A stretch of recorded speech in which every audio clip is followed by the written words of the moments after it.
Have you ever had a money or career question you really wanted to ask, but didn't know who to go to or just felt uncomfortable even bringing it up? You're not alone. Talking about money can feel intimidating, even scary. And that's exactly what I'm trying to change.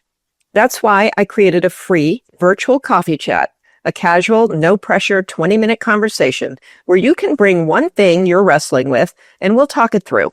No judgment, no jargon, no sales pitch, just clarity, ease, and a real answer from someone who gets it. If you've got something on your mind, don't sit in the confusion. Book a spot at limitfreelife.com and let's sip and sort it out. Hey there, and welcome to Money and You. I'm Michelle Perkins, your host. My search for more fulfilling work led me to career and business coaching, where I stumbled upon a game-changing discovery. Money issues often start with our mindset and habits. You see, our relationship with money is the key to overcoming those frustrating financial obstacles. As an entrepreneur, coach, and problem solver, I'm passionate about helping you create a great relationship with money. Because, turns out, that's the foundation for a limit-free life. Each week on Money and You, I speak with amazing guests about all things money, mindset, practical tips, and everything in between. We're here to give you new insights, education, and empowerment so money can be one of your favorite relationships. So join us for some lively conversations and let's transform your financial life together. Hello, and welcome to another episode of the Money and You Show. I'm Michelle Perkins, your host, and I am thrilled about today's show. There's a guest coming on the show who I had such a fabulous conversation with, walking up and down in a parking lot, and I just have been looking forward to having her on for the longest time. And she wrote a book called Your Money Has Feelings, which I in particular loved because when I'm working with clients, one of the exercises I take them through is writing a letter to their money. And you can do this is very fun, write a letter to your money, but then have your money write a letter back to you. And so your money has feelings. You don't know it has feelings until you do that. And then you realize what your money has to say to you. And so I'm just going to go ahead and introduce our guest because she is so knowledgeable about all of this, and you're going to love her. So money isn't just numbers. It's deeply emotional, and most of us carry invisible money wounds from our upbringing, relationships, or life setbacks. Shannon Ryan, CFP, has spent over 3 decades behind closed doors helping people unpack those stories. She's the author of the upcoming, well, not upcoming anymore, the book Your Money Has Feelings. And she's here to show you that money behavior isn't about spreadsheets. It's about self-worth, healing, and values. Shannon helps people break patterns, shift mindsets, and finally feel at peace with their money. So Shannon, welcome. Well, hello, Michelle. I'm excited to be here because our conversation was very rich, and I've really enjoyed that time just privately with you. And I look forward to having a conversation where hopefully others will benefit from both of our interaction because we're very much aligned. Yeah, and I haven't not forgotten that conversation either. It was so good. And you know, one thing that I love and that you actually take to the next level is you understand the things that I've come to understand about people's relationships with money, their values around money, their emotional, ups and downs around money. But you're also a wealth planner and advisor, and so you can actually, look that far ahead for them as well. So why don't you tell us, because not all wealth advisors understand these things like you do. So how did that come about? As a coach, you understand that as you start to try to help people have a healthy relationship with their money, you learn very quickly that there's certain beliefs that we carry, and I call it scar tissue, things that we've had that have happened in our lives that impact our reaction to money.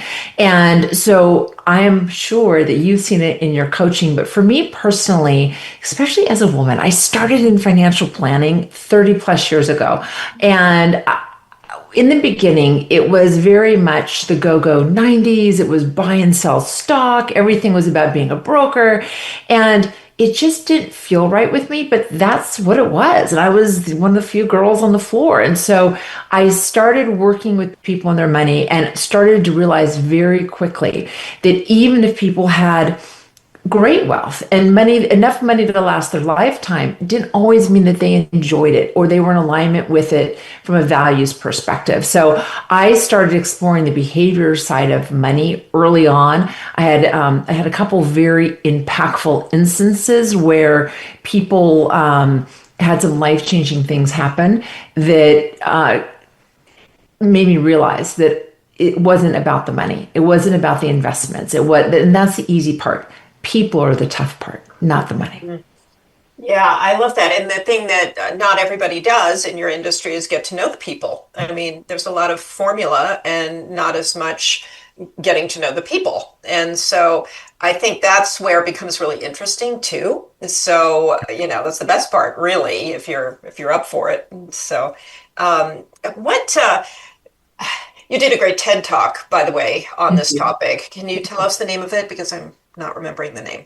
It's financial. Gosh, what exactly was the financial Scottish? It's interesting. You do a TEDx talk. I did a TEDx talk here in my city, and then they title it afterwards. But basically, I think the title they end up putting up on it was "Healing Your Financial Scar Tissue or Your Financial Trauma or Wounds." It's under Shannon Ryan CFP on YouTube. You can find it, and then you can see what the title is. And shame on me for not remembering, but it was my story of starting to identify in my practice through several client reflections of how I started to see this scar tissue and how it changed my interaction with people.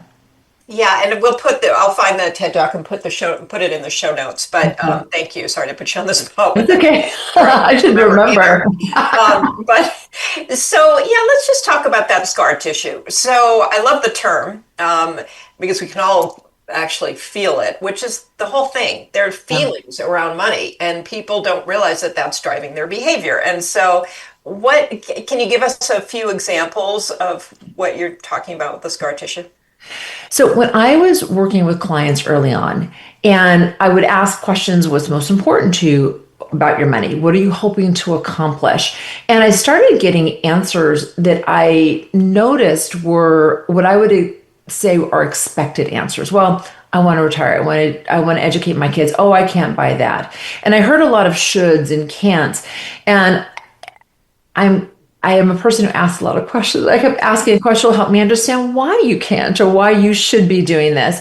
And it started to emerge that people's life experiences, childhood memories, not having cool clothes or cool shoes to fit in because your parents couldn't afford them, or being hungry, watching your parents go through a divorce and use money as a weapon, losing your first job, having the expectation that, gosh, I'm 25, 27, I've got my degree and I'm out here working. Why can't I afford a house yet? There's so many things that happen through this process of maturing, not only as professionals and people in the work world, but also as financial people, that we have disappointments. And sometimes those disappointments leave very deep wounds. And when the wound heals, you forget about it. I would say scar tissue remains. And what I mean by scar tissue is often habits of how you think about money. I can't do that. I'll never have enough. I should do that. That's the scar tissue. Those are the things that we do on repeat, the habits, usually born out of an experience that we've had that we may not even be consciously aware of any longer. And it limits our financial happiness. Yeah, that's a brilliant answer, and it's something we don't spend enough time looking at and thinking about. And sometimes it's very much reflected in how people speak about themselves.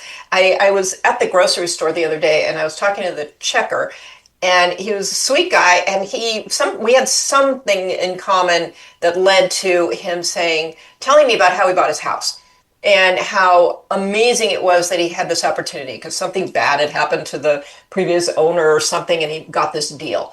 And he just kept saying, I could have never bought a house. I mean, I'm so fortunate that this happened. It could never happen again. There was all this stuff. I was just fascinated because, I mean, there was nothing that he was saying that was even reminding him it was hard, but I did it. Like, I have the house, so where could I go from here? Instead, it was like, oh my gosh, I caught that opportunity and I'll never get another one. And I just thought, this is so fascinating to me, the way he's thinking. Yes, and it's very common. And I sometimes I don't think we even realize some of the language we use on repeat and how negative it is. I There was a statistics I heard once that was, we have a billion thoughts a day and most of them are negative. And it's usually we're telling ourselves something over and over. And we run on these tracks. We will, tell ourselves that the pimple that popped up on our face is the worst thing that happened. We're going to think about that pimple 10 hours a day and until it goes away. And oh my gosh, the pimple ruined my life today. And that's a very simple example of something that we focus on and then we ruminate on it. And it happens with many as well. We find that that house was, never on his bingo card. He wasn't going to be able to afford a house. So he must have just gotten lucky to get into it. Never the hard work or I can do this. The opportunities come. And not to get too woo-woo, but I truly think that our thoughts stop a lot of our abundance because we expect the worst. And by expecting the worst or not thinking that we're worthy of what other people have, or staying in the I could never, we really limit what we can do. And I find that people find what they're looking for. If you're looking for failure, it's going to show up. Oh, I mean, I love woo woo, and I love it when somebody like you brings it up because, I think it gives it some more legitimacy because you work in a very sort of practical arena. Yeah. But I can't, the more I, the more I learn, the more I read, the older I get, the more I'm absolutely convinced that your thoughts are absolutely crucial. And whatever you've had in your earlier life, your thoughts are still yours to change. And recognizing that we're conditioned or we have the scar tissue or we heard these things in the past does not mean you have to continue to think that way. Yeah. Even if you don't see the evidence of it, sometimes we have to trust and have a little faith in some new thoughts. Often we have to trust and have a little bit of faith, but you know this as a coach very, very well. Every tool, there's not a lot of new things out there. You can Google anything that you want on finances, how to invest, how to become financially successful, how to build a cash reserve and pay off your debt, and how to do all of these things. So the tools are out there, and yet we're living in a society that still reports very low financial literacy levels, meaning how money works in the world. We don't want to look at it. We'd rather do anything else than think about or focus on our money. And then when things don't go our way financially, well, I'll never get that. What I find often is this ladder of we have negative thoughts around money that are stemming from a place in our life. And I named my book, Your Money Has Feelings. We know money is just paper. It doesn't have feelings. We have feelings about money. And those reactions to money many times are so deeply buried that, again, they are a habitual thing that we're doing. Can we change it? Yes. Is it easy? No, because it's like anything else we have to change. If you are in the habit of scarcity mentality, meaning you're not going to have enough, you're never going to get the house, I'm not going to be able to take the vacations I want. Look at everyone else on Instagram doing all the things I'm not going to ever be able to do. And if that is the overwhelming amount of thoughts that you're having, to me, is an energetic flow, meaning that you're stopping the flow of the good things. But let me just put it in context for those who may not believe in some of the energetic flow or have witnessed it. I believe it because I witness it in people all the time. But think about it if I told you, all right, after we're done today or you're listening to this, start looking for red cars. You're going to get out there and all you're going to see is red cars everywhere. So if your brain is shut off to opportunity can walk right by your face for everything you ever wanted, and you're not going to see it because that's not part of your life. You're not worthy of that. Yeah. Oh, I love this so much. And I agree. It is an energetic flow. And there's enough science around this. It's a combination of woo-woo and brain science and quantum physics. I mean, these are scientific things. These aren't pretend. So I love what you're saying, and I do think it's not easy to understand them all until, like you say, you open your mind and you start seeing some of the evidence of these things. You put something in your mind, you really want something, you don't know how in the world it's going to happen, you don't even believe it's going to happen, but whether you're praying on it or doing affirmations about it or just visualizing it or whatever, it's fascinating how many things, come to be. And so, your belief system is your own belief system, but your thoughts are directing a lot of what's happening and the energy around that, which is the emotional part. Your thoughts are creating feelings, and these habits you mentioned, those are just having the same thoughts over and over and over, until it becomes a habit. So I want to know more about your book. I want to know more about, how you address this, because for one thing, I love the title. I Um, love any money book that has a relatable title that people, don't feel like it's too technical for me. So, So I actually start the book by talking about exactly what we're talking about here, that how our thoughts and our feelings dictate our experience with money, meaning that we have fear and expectation and limitations that we've put on ourselves, that until we recognize what is that rumination around money and what we expect around money, it's very hard to move through and out of that. So I spend the first half of the book really talking about not only all of these habits and feelings, but some of the biases that we developed as well. There are a lot of bias out there. One of the biggest bias that I see all the time is I think something is right, so I go to ChatGPT or go to Google and I keep Googling it until it tells me that I'm right. So it's confirmation bias. And so there's a lot of ways of getting, having our bias confirmed. Many times we don't believe in our own ability to make decisions financially. So we go herd with everyone else and say, if everyone's buying this stock or that, then that's what must be right for me and what I want to do. Or if my parents or my community expect me to buy the house, get a nice car and have two children by the age I'm this age, even if that's on the line with what I want, that's what I'm going to do to be comfortable within my community. Because in the end, money is extremely primal. And that's what I talk about. So if somebody says, hey, Michelle, you're really successful. If I said that to you, if everyone else is in the room, like, wow, Michelle Perkins, wow, she's successful.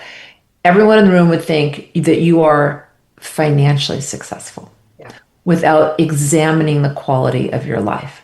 Where most of us logically would say that success comes in a lot of different forms, and you really can't have success unless you have the quality of life that you want. Mm-hmm. But because we're primal human beings, we also want to be accepted and we want to be admired and looked up to. And who do we write our books about? And who do we put up on screen? And we look at these people, captains of industry, and Sarah Blakely, who I love, by the way. She's an unbelievable entrepreneur, but she's got an incredible quality of life. If you look at some of her writing, some of the things that she does, so it's not that she's just made a lot of money, but she's living life on her own terms. And so I think she's incredibly successful, not just because she came up with this amazing idea for us women and with her Spanx brand, but we admire people, I think, for the wrong reasons. And it starts to limit, meaning we want money just to be admired, not to utilize it as a tool in our life. So the book starts by saying, here are all the reasons why you may not have a healthy relationship with money. And the second half says, here are the practical ways to get back to having a healthy relationship. And here are the basics. So I didn't write a how to manage your money book, which I could have, but there's so many out there, Michelle. You can get that everywhere.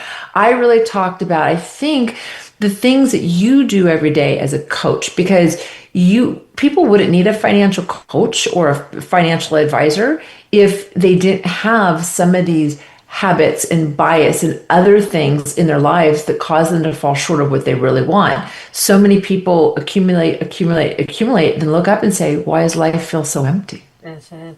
Oh, this is so good. And yes, I think, one of the early things that you should do is define what success is for you, because it's so different for everybody.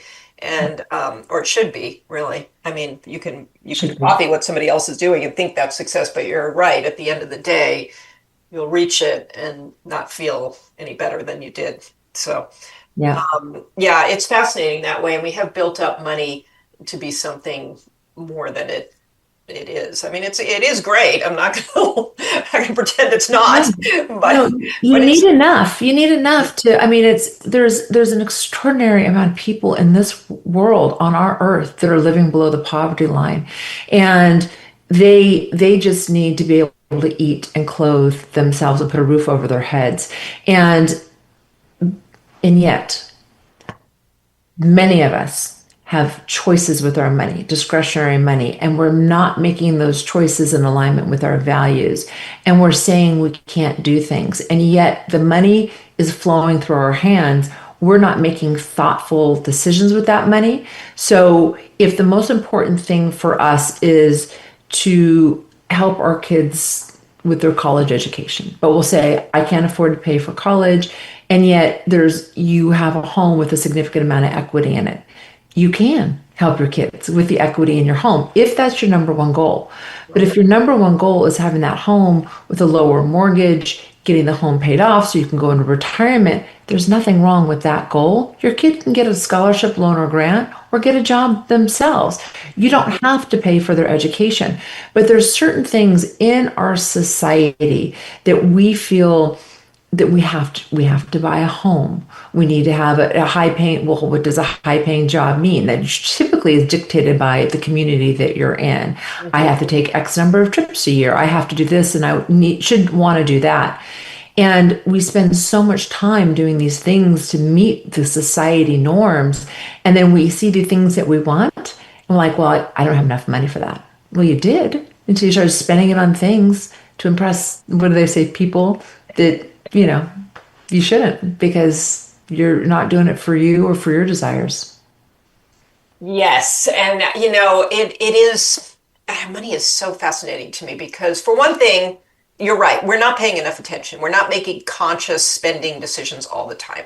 And you could argue that that's a big old burden if you have to think through every single time you spend $5 on a coffee, but which I don't actually believe in worrying about too much. I agree. But, I agree. The $5 coffee thing, I don't like that analogy. It's yeah. like, you save your $5 on Starbucks and everything will be all right. Oh, yeah. Yeah, Okay. yeah, that's crazy. But money. There's so much fear around money, and I know my own fears around money that pop up all the time. I don't actually think just having money or not having money dictates the fear factor. I think it's there for everybody, for different reasons. And that's something that I think we all have to manage. And I mean, the key is just to be aware when you start telling yourselves, crazy things in the middle of the night, what is that? What's going on? But because I'll throw it back at you. You are an incredibly successful, smart woman who knows so much about finance and I'm sure is enjoying a wonderful life. Do you ever have your own fears around money? All the time. Fear, it's the one thing that I will tell you that, and I wouldn't call it fear any longer, is I tease my kids. I'm of that generation where I don't have any tattoos, and yet a lot of the generations around me have tattoos. But I always tell my kids that if I get a tattoo, it's going to be nole timere, which means be not afraid in Latin, because I really think that fear is what stops us from most of the beautiful things in life. Fear of being loved, fear of making enough, fear of not having enough, fear of being accepted. There's a fear at the root of so many things. And there are no guarantees in this life, meaning you could have the best job and save plenty of money, and then something can happen that can change things in a heartbeat. And we as human beings, it's so easy because, again, back to primal, we want to protect and make sure that we have a house and clothes and food and we can take care of our family, that sometimes we hold on to money so tightly that we aren't even able to spend it or enjoy it. And I actually find that I have more conversations as people going into retirement of not letting go, learning to live with the fear. So do I said I had fear? Of course I do. I have concerns. I want to do certain things in my life. I have goals and things that I want to achieve. I have a practice. I want it to be successful. I want to be able to help my kids with college. And I am very human. So every once in a while there's a fear that comes in and I remind myself, nope, you plan for it. You're on track. If it doesn't go this way, you'll make a new decision based on your values, but I can't control it.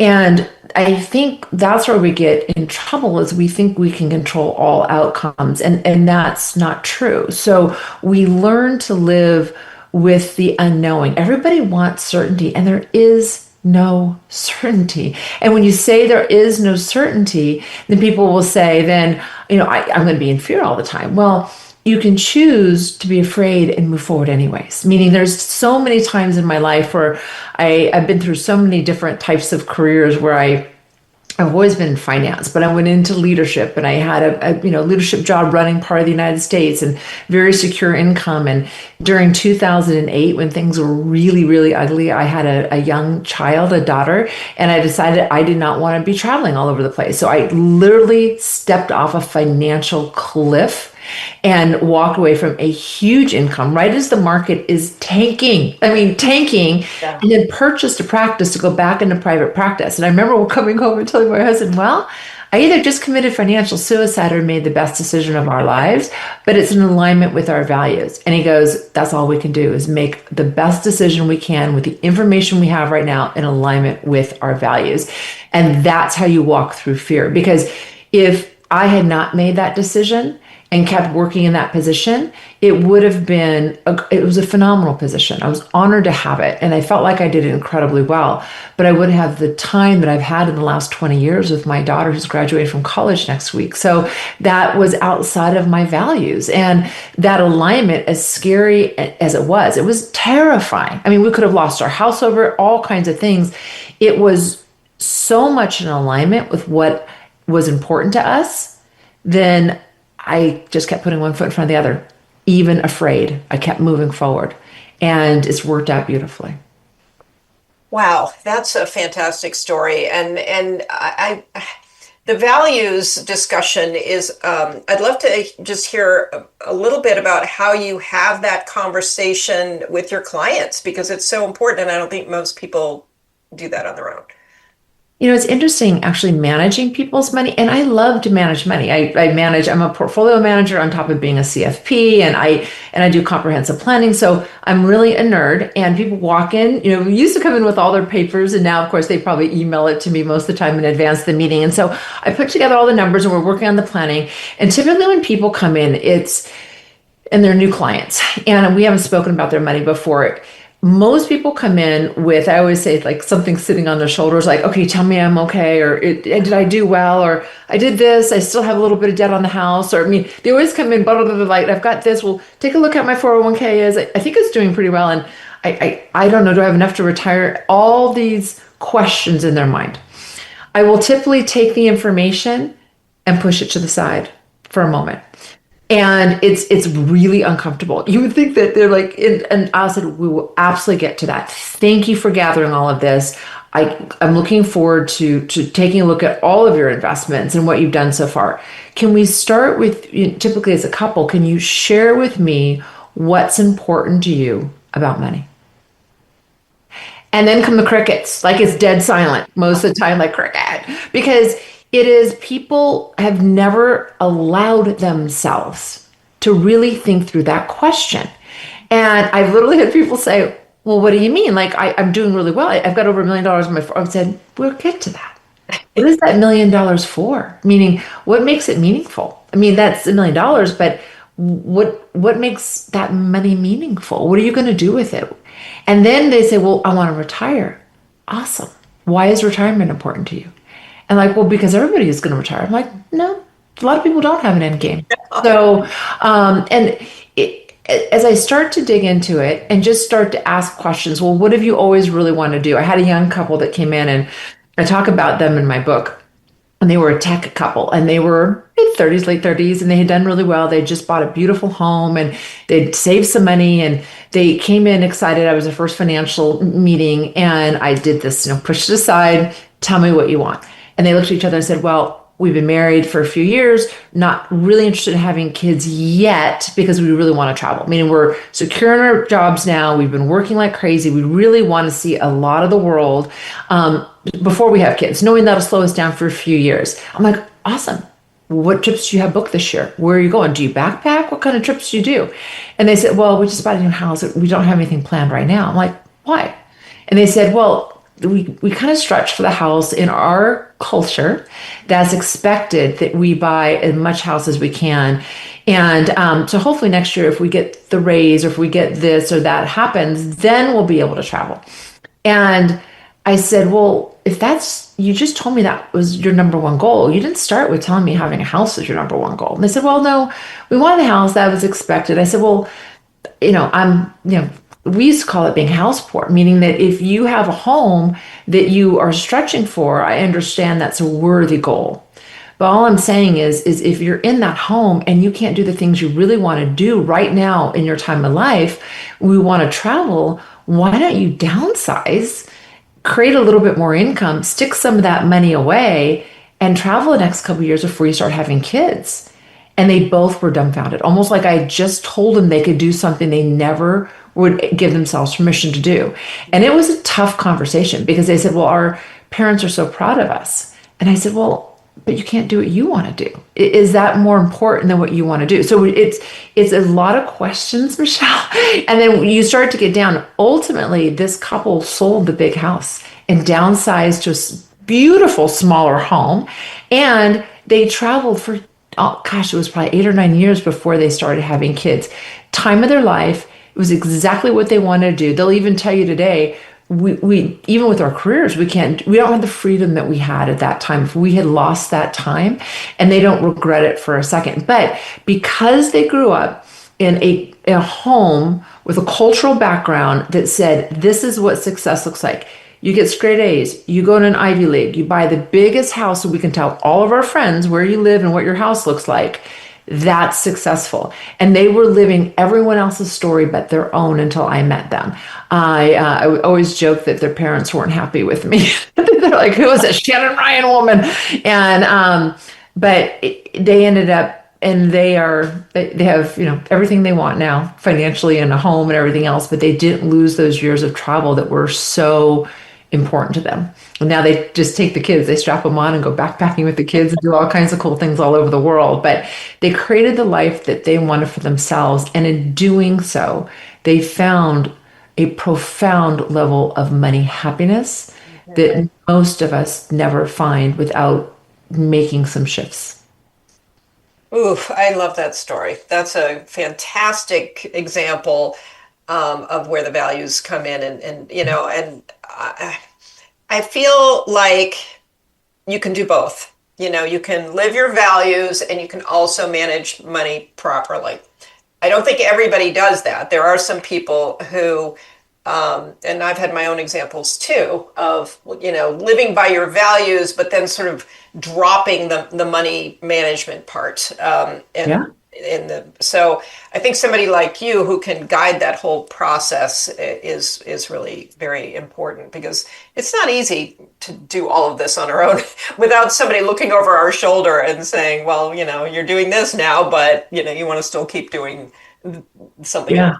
Well, and that's why what you're doing is so important, Michelle. I think when we first spoke, you're walking up and down in the apartment, what was so powerful, because we've experienced so many similarities with clients in our lives, that what people understand that they need to manage the money. They don't understand they need to learn their emotional response to money to properly manage it. Because the other thing that happens is, hey, I'm going to do what I want to do. Like I'm going to line it. My value is to travel, and I'm going to travel, and I really don't want to work. I'm going to call in sick again. And I put everything on credit cards for now. I'm going to run myself into the ground financially, but I'm living the life I want to live. And they put themselves in such deep consumer debt that they look up at one day and they panic. at? What have I done? And now they're living a life they don't want to live. So there's a balance here, meaning that it's what you value, you may not be able to do right this second. And if you run yourself into a hole, it may take getting a second job or a third job or selling your home or selling your car, something that you utilize an expression of look at my wealth, but you couldn't afford. Maybe it's time to get rid of it, get your ducks in order. But once you've got a great foundation, meaning a cash reserve, a backup, you've got your consumer debt paid down and off, you have an income, meaning you've developed an ability to earn an income, and there's lots of ways of doing that. Then you're free to really roam, basically financially, and to make decisions on how you're going to spend money next. But I'm not speaking about an excuse to just do whatever you want and run yourselves in the ground, because I think that is, you talk about a sad way to live financially. You think it's free until it is not free. Yeah, that is, I love that too, because a lot of the things that liberate us, we see as, trapping us. So budgets, for example, and, I don't even like that word. I think there are many ways to run that whole process. And you need to find, again, something that fits with your own personality. Yep. But that structure actually feels very freeing, because when you don't know what's going on, Yes. there's a stress, an underlying stress associated with that you can't really pinpoint, but it just keeps you in an anxious state all the time. It's like not getting on the scale. I know this is a terrible example, but as a woman, you kind of know what you weigh. And I honestly, Michelle, if I don't get on my scale, and I'm not obsessive about my weight or anything, but if I don't get on the scale for a week or two, I know I'm avoiding the scale. And I weigh what I weigh, whether I get on that darn thing or not. And I know, like, coming off of Thanksgiving, my husband last night said, we're recording this right after Thanksgiving weekend. And my husband said, "Oh, have you jumped on the scale last night when we got home from the weekend?" I'm like, "Heck no, I'm doing that first thing in the morning." Because I have all the water weight tonight. So I got on my scale this morning, and I really didn't want to get on it because A is A. Like, I did put a pound or two over Thanksgiving. I indulged. I had a great time. But it's the same thing with money. Even my own sister, Lisa, who is an amazing professional, incredibly intelligent, said to me once, "Shannon, ignorance is bliss." And I said, it is not bliss around your money when you're in control and you know what's coming in and going out. And she said that at a time where her husband was running a business. And he was getting frustrated, wanted her to be involved. I mean, he really is such a great guy. Like, I want you to know what's going on. It'll help me if we can talk about it. And she's like, it's easier not to know. And the answer is, I think on a certain level, it is easier not to know. But in the end, it is very freeing to understand what's coming in and what's going out and what you have available to spend. And then learning to spend joyfully, meaning that when you know that you can afford to do it and you're not causing yourself more consumer debt, and it's something you really want to do, it's a different level of spending, meaning you can go buy the handbag, do what you really want to do. Don't need to hide it in your trunk from your spouse on the way home, meaning pull it out, enjoy the heck out of it, because you can afford to do it, and it was in alignment with what you wanted. And it is extremely frank. I don't use the word budgets either, because nobody likes the word budget. So saying, I'm going to put you on a diet. If someone told me they would put me on a diet, I'd be like, oh, I don't want to be on a diet. So it's, we've got to be careful with our own language with ourselves as well.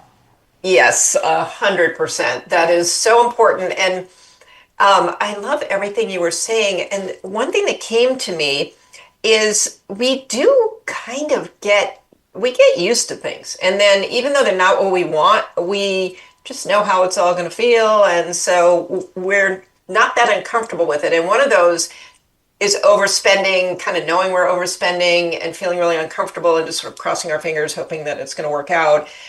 And it's not a good habit, and we know that. But when you get used to that enough, you stop kind of trying to change it, I think. Yeah. And so I think it's just so good to be aware of these things. And if you are on top of it, because then with what you were saying, you can get used to that feeling of joy. Like, I can just do this and not have the anxiety, and get used to that feeling, because we do get used to certain things. And it's important to understand that as well. when you're working with your investment clients, I mean, especially now, what kind of, how are you talking to them about everything going on? People are skittish right now about a lot of things. So, So, Michelle, I've been doing this for 30 plus years. I always like to hold my face up when I do that. But I've been doing this a long time, and there's always something to worry about. There is always something to worry about. You could take any year of any history and you could say, oh my gosh, computers are coming out. And I don't know about these dot coms. They're going to blow up everything. AI is going to take over and no one's going to have any jobs. Well, come on. When a buggy whip maker was making buggy whips around the turn of the century, when Ford was rolling off new cars, I'm sure the buggy whip maker was thinking, uh-oh, I'm out of a job and the whole industry's out of a job. There used to be entire rooms of people that calculated numbers because there was not calculators. That group is out of jobs as well. So we evolve. The one thing I hear a lot right now, not only around, hey, what's going to happen with AI and what's going to go, I mean, people being out of jobs. The other fear I have right now is we, at least here in the United States, are in such a polarized political situation right now, meaning that frustration and anger, whichever side of the aisle that you're on, this is not a political statement, there is stress, period, regardless of what side you're on. And sometimes all of that negativity will seep into our money, assuming that things are just going to be bad, meaning everyone's upset at each other. The market's up today, that's good, but the market's down tomorrow, it's bad. Over time, being in a balanced portfolio, and I really do thinking having somebody with you that can coach and help you. I can't tell you how many times, even over just this last year, I've had clients say, I don't know, Shannon, I just read something that it's all going to go down. Remember confirmation bias? So they got to confirm that everything is going to pop. And we as humans we want to be ahead of it. We want to think we got the early tip off. And so we're going to get out before everybody else does. yeah. Really over time, it's money is pretty basic, meaning you pick your portfolio, your balance, your risk based on what you can handle on that. I call it a roller coaster. I always say we're strapping into a roller coaster. You can throw up on my shoes, you can be scared, but you can't jump out of the cart at the wrong time because then you're going to go splat. So you have short-term money for the things you need in the next 3 to 5 years. You have interim, midterm, and you have long-term money. And you take the appropriate amount of risk and you rebalance it and you watch what sectors you're in and you let it ride. And that's how wealth is made over time. Much easier said than done.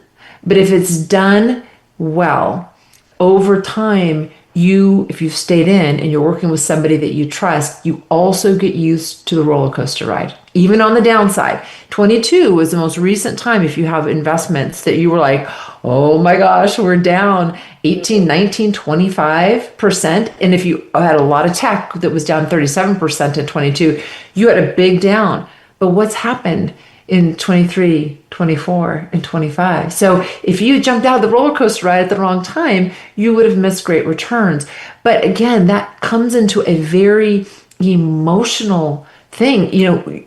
People can get on their computer and log into their 401k or their investment account every day and make themselves crazy. So coaches like yourself, having a great financial advisor, all of this makes a difference. In fact, statistically, if people have coaches, I have an executive coach. I mean, I don't know how you not have a coach or an advisor in your life for the different things that are important because they pay for themselves during some of this volatile times. Yeah, I couldn't agree more. You need that person to be a sounding board and to bounce ideas off and to get their perspective. Everything's perspective. And you're right, people, depending on what you're looking at and watching and who you're following, your perspective gets shifted around. So, yeah, I think this is fascinating and it's very calming actually to hear that there's this process that and it's not that complicated, it's fairly simple and which always makes me think of younger people like our kids, and how easy they can make their lives if they start earlier than many of us did. So I don't know how you convince them. I mean, my kids, they're paying some attention, but they're also big spenders. But I don't know. What would you say to people a little on the younger side? So my first couple of books were children's books. So I really worked with children in financial literacy and helping parents raise financially literate kids. And that did also start with the mindset around things. Yeah. But I have two girls that are in their early 20s, and one is graduating in 3 weeks from her undergrad. And so we're having a lot of these conversations. And what I say to my children is keep it simple, don't overcomplicate it, stay out of consumer debt. Number one, because the cost of consumer debt, in fact, a quick side story. We were over in Target when my daughter who's graduating was 6 or 7 years old, and we were coming out of Target. And I've always talked about when I swipe a card, is this free? And and they even now as adults, I'm like, is this free? And they'll start laughing, Mom. And so we got in the car, and she was in the back seat still, so I know she was pretty young. And I heard this little voice go, Mom, do we have enough money to pay for that credit card charge you just made? And I said, we do. It's our value. I use it as a charge card, convenience. We get points on it and we pay our credit cards off every single month. It's one of our family values. And I wouldn't put it on there if we didn't have enough money to buy it. I just bought her some underwear and some cute t-shirts. I said, I would not have done it if we did not have the money and that wasn't in our budget this month. She goes, oh, good. I want to go to the movies and get ice cream. And if we have to pay interest rate charges, we won't have leftover money to do those things. I almost started crying, Michelle. I'm in the front seat thinking, she gets it at like 6. And so what happens is that getting in consumer debt early on, and sometimes this is a lot of student loans as well, meaning we have students are ending up in universities. And for a long time there was this belief that if you just get the best education you could, and even if it was $100,000 a year for undergrad, just go into loans, you'll get it paid back later. And that has come back to really limit a lot of people early in their careers because they are just laden with loans. So debt is a huge deal. The other piece of it that I tell my girls is you'll never regret having a little cash reserve. Now, I have one daughter her cash reserves burns a hole in her pocket pretty fast. She's a normal girl. Right. And another daughter who likes to see the money in the reserves. So she needs to learn to spend a little bit.